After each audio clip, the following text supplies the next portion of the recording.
할렐루야.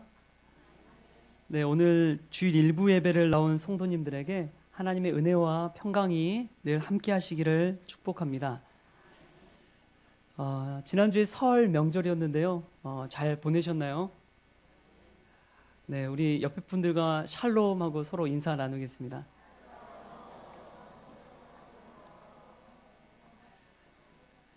네, 보니까 얼굴에 수심이 가득하신 분들이 계셔가지고 네, 샬롬의 은혜가 좀 있어야 될 것 같습니다. 이 집에서 연휴를 보내면서요, 이 청소를 하는데 아들이 이제 등 뒤에 올라타가지고 저도 모르게 이 안경이 툭 떨어진 거예요.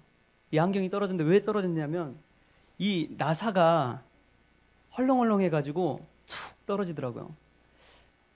그래서 안 되겠다 싶어가지고 안경 나사를 조였습니다. 근데 다시 이렇게 고정이 잘 되는 거예요. 우리가 설 명절을 보내면서 한 번쯤 우리의 신앙의 믿음의 나사가 풀렸다면 이제 다시금 주님 앞에서 조이는 그런 귀한 역사가 이 사순절 첫 주일에 있기를 소망합니다. 다시금 우리의 믿음을 보면서요, 하나님 앞에 조여야 돼요. 붙잡아야 돼요. 우리가 풀어진 마음들, 느슨해진 것들 다시금 하나님 앞에, 십자가 앞에서 조이는 시간이, 굳건하게 되는 시간이 오늘 이 시간이 될 수 있기를 축복합니다. 여러분 혹시 행복한 사람들이라고 아십니까? 네, 행복한 사람들 아시죠? 이 매달 저희 교회에 나오는 소식지입니다. 매월 첫 주에 나와요. 이 행복한 사람들을 위해서 수고한 분들이 참 많이 있습니다. 이 행복한 사람들을 보면요, 참 좋은 글들이 많이 있어요. 이게 지난주에 나온 2월호 이 행복한 사람들인데요, 첫 장을 딱 열어보면은 시 한 편이 나옵니다. 빈틈이란 시예요. 제가 읽고 너무 좋아서 함께 이 시간 잠깐 나누고자 합니다. 제가 제 목소리로 한번 읽어드리도록 하겠습니다. 빈틈, 황미광. 세상 모든 빈틈으로 물이 흘러갑니다. 내 몸 사이 빈틈으로 생각이 다닙니다. 너와 나 빈틈 있어 사랑이 숨쉽니다. 말과 행동 빈틈 있어 용서가 있습니다. 빈틈과 빈틈 사이 또 하루가 찾아옵니다. 세상은 우리에게 빈틈을 보이지 말라고 이야기합니다. 완벽해야 된다고 이야기합니다. 우리도 또한 누군가에게 빈틈을 보이는 것을 별로 좋아하지 않습니다. 저를 딱 보면 어떻습니까? 빈틈 없어 보이지 않습니까? 네, 빈틈 많아 보이나요? 네, 하지만 누구나 보면요, 빈틈이 있어요. 부족한 점이 있어요. 연약한 부분이 반드시 있습니다. 자기 스스로 빈틈 없다고 생각하는 사람도요, 하나님 앞에 서면요, 얼마나 빈틈이 많은지 모릅니다. 그게 인간이에요. 하지만 그 빈틈 사이로 예수 그리스도의 사랑이 흐르고 용서가 숨쉰다면 우리도 행복한 사람들이 될 수 있습니다. 사실 이 행복한 사람들의 실린 글이나 소식은요, 이 다른 교회나 다른 사람의 이야기가 아니라요, 바로 우리 자신들의 이야기입니다. 이 한신교회에서 신앙생활하면서 예수 믿고 있는 우리들의 글과 소식이 이 소식지에 담겨 있는 것입니다. 무슨 말이냐면 예수 믿는 우리가 바로 행복한 그런 사람들이라는 그 의미가 담겨 있는 거예요. 우리 옆에 분들과 다시 한번 인사했으면 좋겠는데요, 예수 믿는 우리는 행복한 사람들입니다 라고 우리 함께 옆에 분들과 함께 인사 나눴으면 좋겠습니다. 예수 믿는 우리는 행복한 사람들입니다. 네, 이제 좀 밝아진 것 같은데요. 네, 오늘 우리가 함께 읽은 말씀은요, 디모데전서 말씀입니다. 사도 바울이요, 믿음의 아들 된 디모데에게 쓴 편지입니다. 목회 서신이라고도 하는데요, 이 디모데전서에는 여러 가지 이야기가 담겨 있어요. 거짓 교훈에 대한 경고의 말씀도 있고요, 교회 감독이 어떠한 자격을 갖춰야 되는지도 나와 있습니다. 그리고 거짓 교사들이 미혹할 텐데 조심하라고 당부하는 내용도 나옵니다. 경건 생활은 어떻게 해야 되는지도 나오고요. 끝으로 믿음의 선한 싸움을 싸우라고 이야기합니다. 신앙생활이 녹록지 않다는 거예요. 나 자신 간에 끊임없는 싸움을 싸워야 된다고 이야기하고 있습니다. 이 디모데전서를 읽다 보면요, 얼마나 사도 바울이 이 디모데를 생각하고 사랑하는지를 알 수가 있습니다. 마치 아버지가 세상에 이제 처음 나가서 사회생활하는 아들에게 당부하듯이 하는 내용들이 막 들어있는 그러한 느낌이 듭니다. 너 세상 나가서 사기꾼들 조심해라. 널 미혹하는 친구들이 있을 거야. 조심해야 돼. 사회생활하면서 경건생활 허투루 하면 안 된다. 때로는 믿음의 선한 싸움을 싸워야 될 때가 있다. 그냥 피하고 무시하고 물러설 때가 아니라 너 스스로 믿음 붙들고 믿음의 선한 싸움을 싸워야 할 때가 있을 것이다 라고 이야기하는 내용이 이 디모데 전서에 나오고 있습니다. 그런데 우리의 인생을 한번 돌아보면요, 우리 자신에게 이러한 쓴소리, 싫은 소리를 하는 분들이 있습니다. 넌 좀 그것 좀 하지 않았으면 좋겠어. 넌 왜 그렇게 사냐. 일찍 좀 일어나서 생활해라. 아침밥 좀 먹고 다녀라. 누가 이런 말 자주 하죠? 엄마, 사랑하는 가족이 이런 말들을 많이 합니다. 그런데 우리가 평소 그런 분들을 대하는 모습을 보면요, 참 놀랄 때가 있습니다. 제가 설 연휴 때 이제 TV를 잘 안 보는데 TV를 봤는데 한 영상 광고를 보게 되었습니다. 그 영상 광고가 우리의 모습을 보여주는 것 같아서 뜨끔했는데요. 우리 이 시간 잠깐 영상 한번 보도록 하겠습니다. 밥 한 번 사준 선배에겐, 형 고마워. 매일 밥 해주신 엄마에겐, 우리나 좀 여자친구 생일엔, 축하해. 부모님 생신엔, 엄마 생일이었어? 5분 기다려준 동료에겐, 죄송합니다, 늦었습니다. 평생을 기다려준 부모에겐. 왜 나왔어? 부모님께 이런 말 해본 적 있나요? 고마워요, 엄마. 말 한마디가 효도입니다. 네, 잘 보셨나요? 말 한마디가 효도입니다라는 이제 공익 광고인데요. 이 영상을 우리 자녀들이 봐야 하는데 하는 그러한 아쉬움이 좀 남지 않습니까? 여자친구 생일이라고 하면서 꽃의 선물에 장난이 아닌데 엄마 생일 때는 엄마 생일이었어? 우리가 평소에 잊고 사는 것들이 참 많이 있습니다.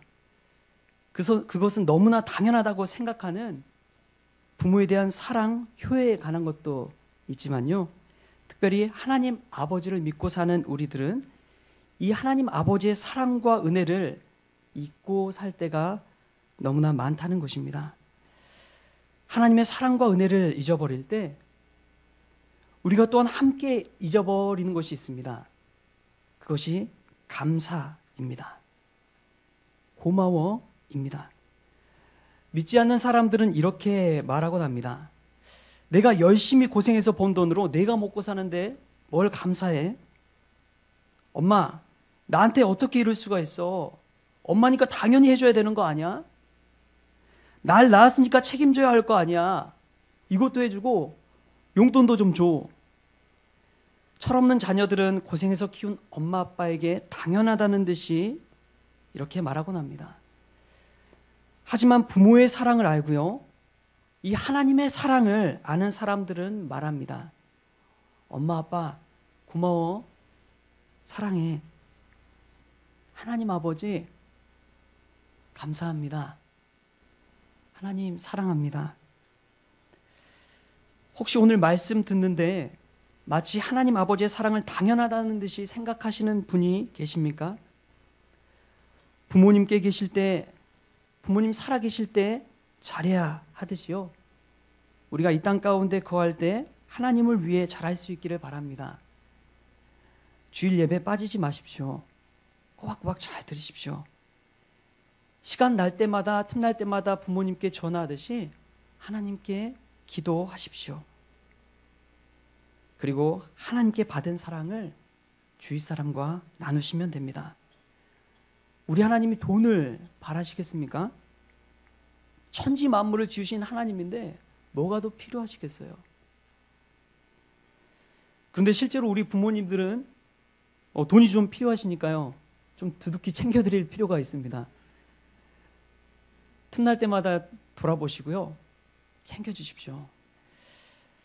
저희 교구 집사님이 저희 기도 제목을 이야기하면서 부탁하더라고요. 자기가 어느 순간 아들 낳고 이렇게 자녀들 낳고 살다 보니까 시간이 지난 거예요. 50대가 됐어요. 그때까지 친정어머니를 잘 돌보지 못하고 시댁만 이렇게 왔다 갔다 하면서 지냈대요. 근데 친정엄마가 아픈 거예요. 그제서야 이제 눈물로 고백하면서 호소를 하는 거예요. 내가 왜 그랬을까? 친정엄마한테 좀만 더 잘할 걸. 어머님 계실 때 좀 돌아보고 할 걸. 그래서 이번 설 명절에 아들들 데리고 친정에 내려갔다고 하더라고요. 병상에 누워있는 엄마에게 아마도 미안해, 엄마 고마웠어, 이 말을 하지 않았을까 싶습니다. 여러분, 이 사람의 인생은요, 언제 어떻게 될지 몰라요. 매주 드리는 예배 같지만 이 예배가 마지막이 될 수가 있습니다. 우리 하나님 아버지께 봉사할 때가 있어요. 미루지 마십시오. 하나님께 봉사하고 헌신할 때 바로 지금입니다. 그때 하나님께서 기뻐하시는 거예요. 하나님 아버지의 사랑을 당연시하는 사람에게는 감사가 없습니다. 오늘 이 감사에 대해서 말씀을 통해 한번 생각해 봤으면 좋겠습니다. 오늘 말씀 속에 거짓 교사들이 나옵니다. 그 거짓 교사들은 믿음에서 떠난 사람들이어서 이 양심에 낙인이 찍힌 사람들이었어요. 몹쓸 짓을 하고도 양심의 가책을 느끼지 않습니다. 죄의식이 없는 사람들이에요. 나중에 주변 사람들을 미혹하게 됩니다. 유혹하게 돼요. 그러면서 시험에 들게 만듭니다. 예수 믿는데 왜 이렇게 힘든 일만 생기냐고 미혹합니다. 예수 믿는데 질병이 찾아오고요, 가난이 찾아오고요, 관계가 깨어지고요, 홀로 남은 것 같은 외로움이 찾아올 때도 있습니다. 정말 예수 믿는데 나에게는 왜 이런 일들이 생기는 걸까? 사도 바울은 그럼에도 불구하고 오늘 말씀을 통해서 우리에게 이야기하고 있습니다.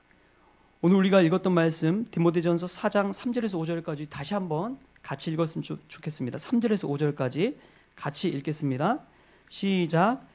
혼인을 금하고 식물을 폐하라 할 터이나 식물은 하나님이 지으신 바니 믿는 자들과 진리를 아는 자들이 감사함으로 받을 것이니라. 하나님의 지으신 모든 것이 선함에 감사함으로 받으면 버릴 것이 없나니 하나님의 말씀과 기도로 거룩하여 짐이니라. 아멘. 할렐루야. 우리 인생의 모든 일들을 감사함으로 받으면요, 버릴 것이 없습니다.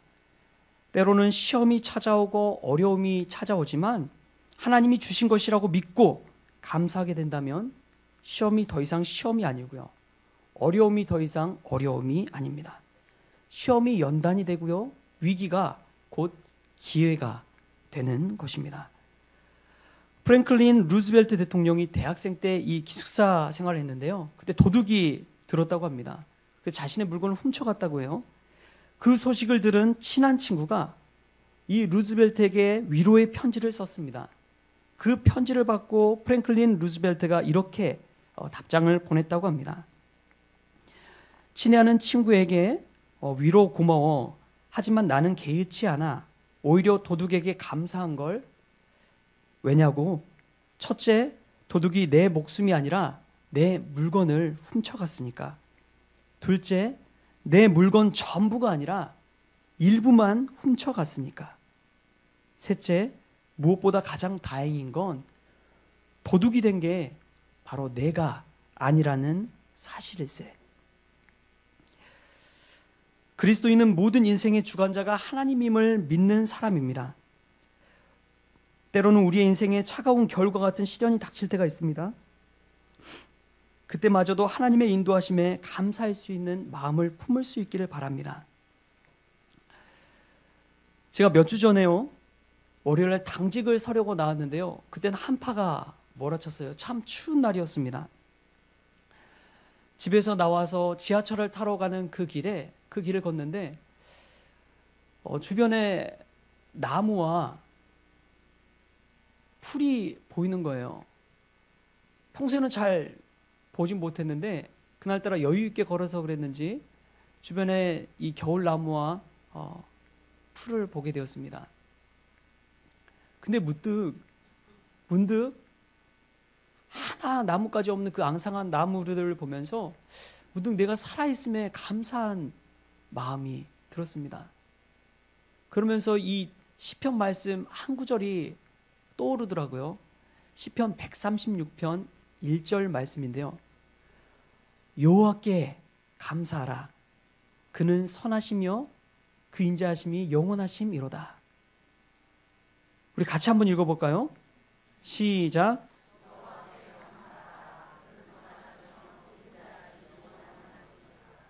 아멘. 이 말씀을 생각해 보니까 정말 그렇더라고요. 인간 세상에 영원한 것은 없습니다. 우리의 나이, 건강, 사랑, 우정, 부모 자식 간의 이 관계도 마찬가지입니다. 여러분 아직도 소녀 같고 아직도 청년 같은데 우리 얼굴에 주름살이 생기고요. 몸도 예전 같지가 않습니다.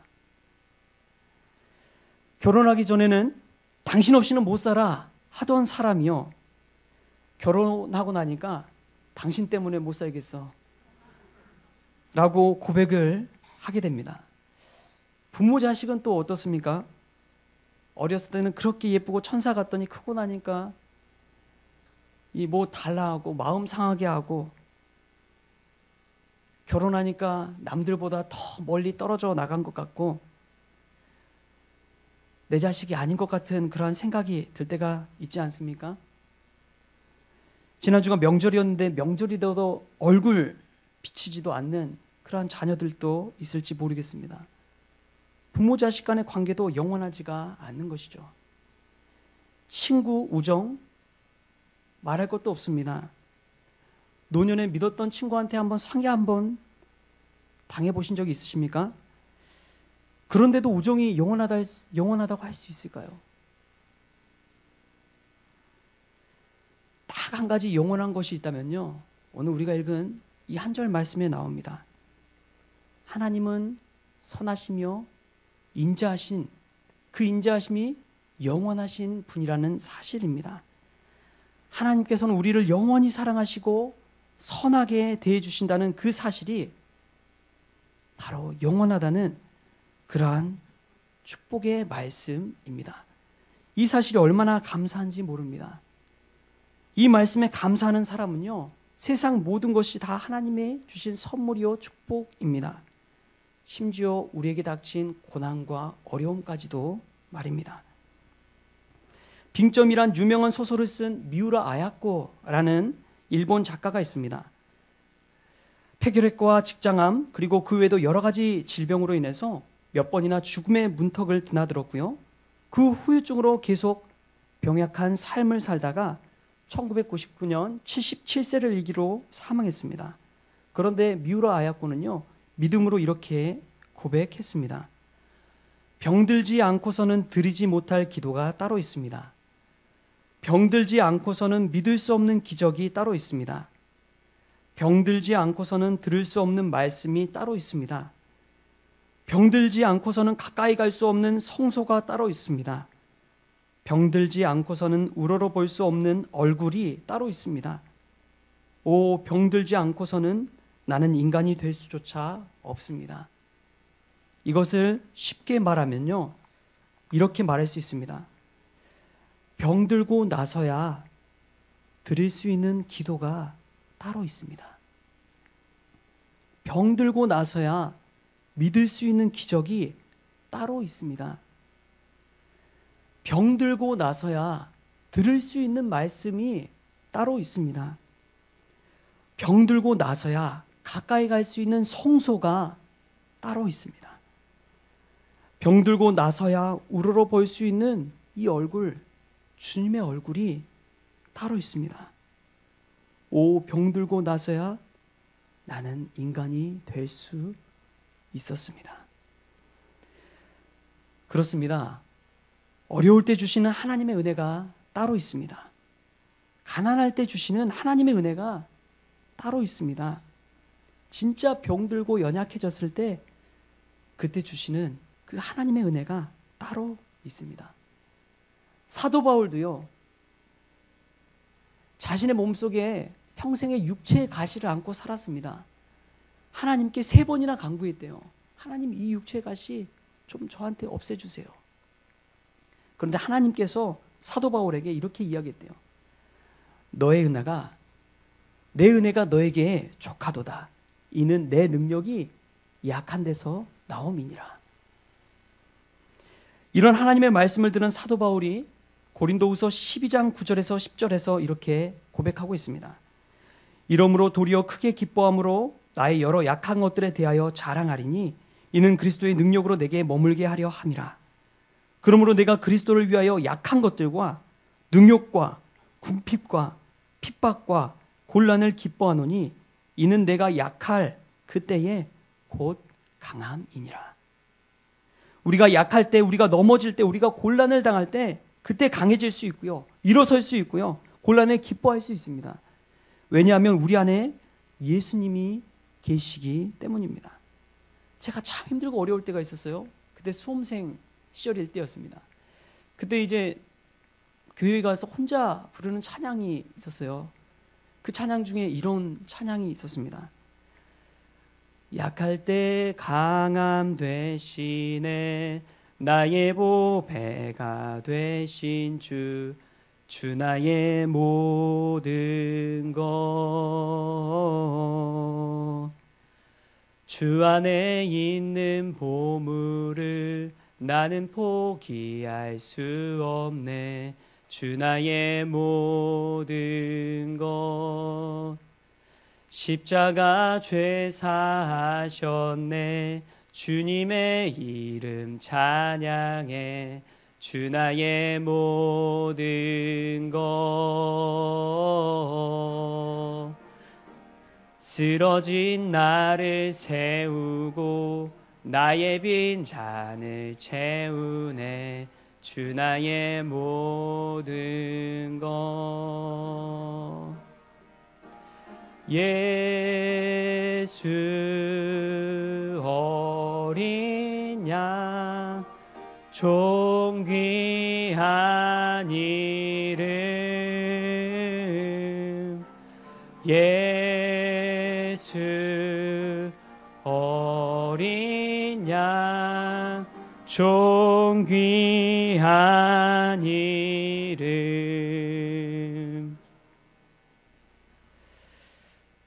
이 찬양의 고백이 저와 여러분의 고백이 될 수 있길 바랍니다.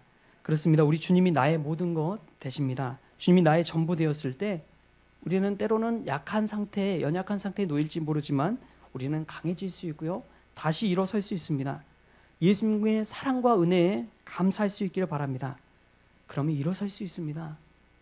그러면 일어설 수 있어요. 어떠한 고난도, 어떠한 시련도, 어떠한 슬픔도 우리는 이겨낼 수가 있습니다. 예수님의 이름을 붙들 때 그러한 놀라운 능력이 나타납니다. 저와 여러분의 삶 가운데 정말 이름뿐인 믿음이 아니라요, 우리의 삶 속에 나타나는 놀라운 그런 믿음의 능력이 나타날 수 있기를 주님의 이름으로 축원합니다.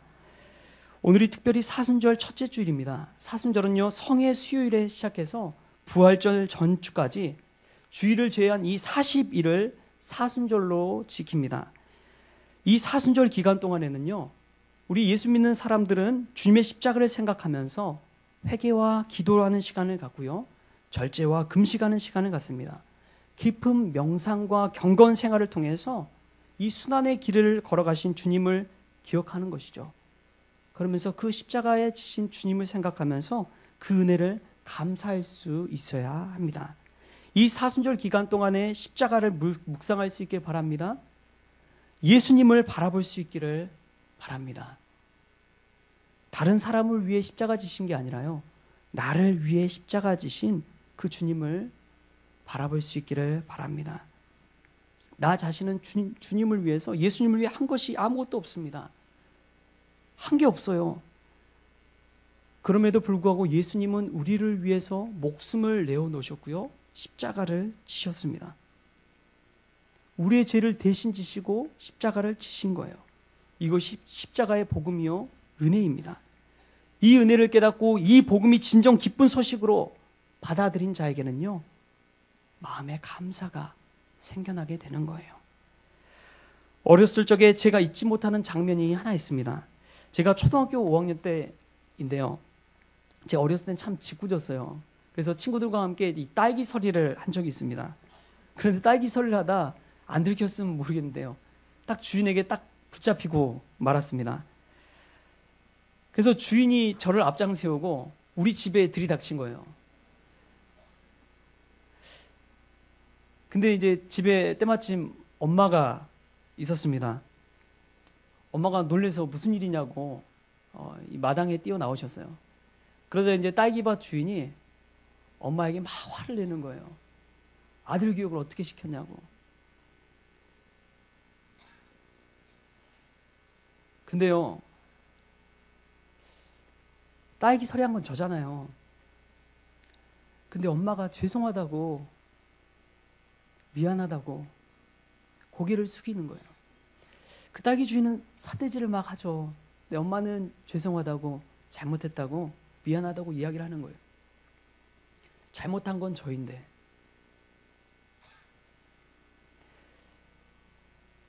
근데 예수님이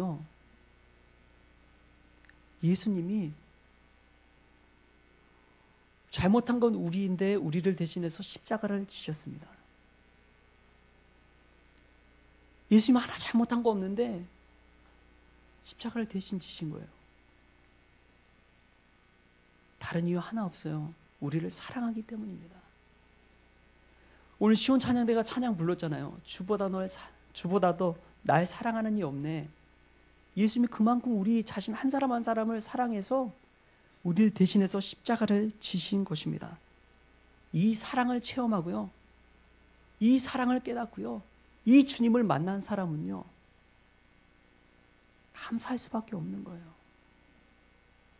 오늘 말씀을 기억하십시오. 감사로 받으면 버릴 것이 하나도 없습니다. 이 예수님의 사랑을 가슴에 품고 살면요, 날 힘들게 하는 사람들, 날 어렵게 하는 사람들, 나에게 닥친 이 문제, 이 어려움, 이 위기, 이 고난, 이 슬픔 다 넘어설 수 있는 거예요. 이 사순절 기간에 감사함으로 살아갈 수 있게 바랍니다.